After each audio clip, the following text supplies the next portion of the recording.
뭐 저거 없으셔도 잘하실 텐데.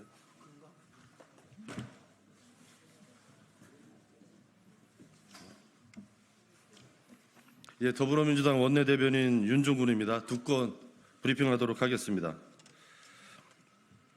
행정부 들러리, 국회 보이콧으로 일하지 않는 국민의힘을 국민은 용납하지 않습니다.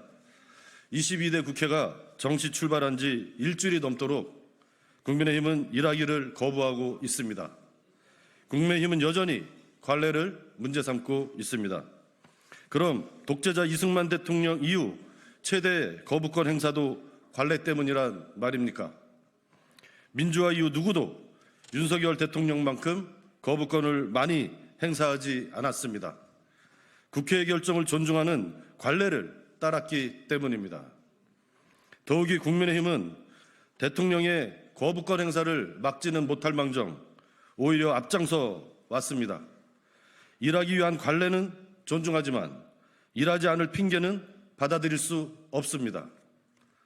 대한민국은 지금 위기입니다. 지난 5월 실업자 증가폭이 최대였습니다.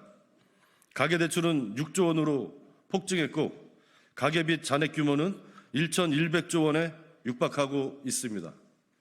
국민 불안을 야기하는 오물폭탄 문제도 해결될 기미가 없습니다.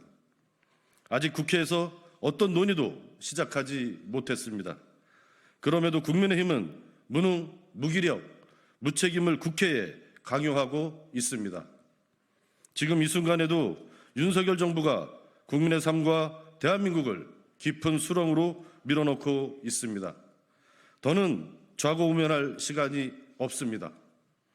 지금 당장 민생 현안 해결을 위해 국회법에 따라 나머지 7개의 상임위를 즉각 구성해야 합니다.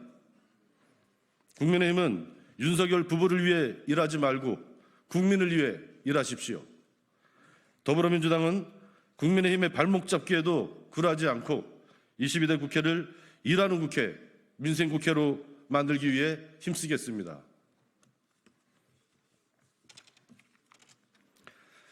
정말 떳떳하다면 청문회와 특검, 국정조사를 회피할 이유가 없습니다. 법제사법위원회가 오는 21일에 해병대원 특검법 입법청문회를 개최합니다. 더불어민주당은 이번 청문회에서 유족과 국민을 대신하여 해병대원 사망사건과 수사 외압에 대해 따져 묻겠습니다. 다시 하겠습니다.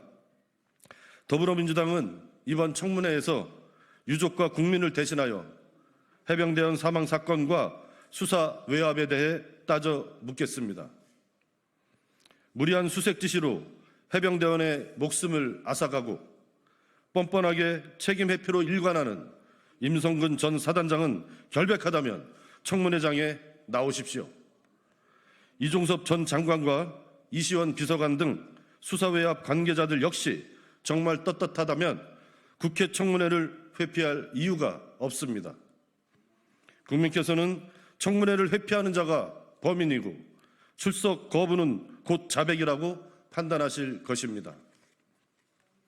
더불어민주당은 해병대원 특검법과 함께 뇌물수수 의혹을 해소하기 위해 김건희 특검도 차질 없이 추진하겠습니다. 또한 해병대원 순직 사건과 양평 고속도로 의혹, 방송장악, 유전개발 등 이른바 해양방류 4대 국정조사를 통해 국민적 의혹에 대한 진상규명에 나설 것입니다. 윤석열 대통령이 말로만 내치는 공정과 상식, 사법정의를 더불어민주당이 바로 세우겠습니다. 윤석열 대통령의 말처럼 특검을 회피하는 자가 범인입니다. 윤석열 정부가 정말 떳떳하다면 국회 청문회와 특검, 국정조사를 회피하지 말고 국민 앞에 나오십시오. 예, 감사합니다.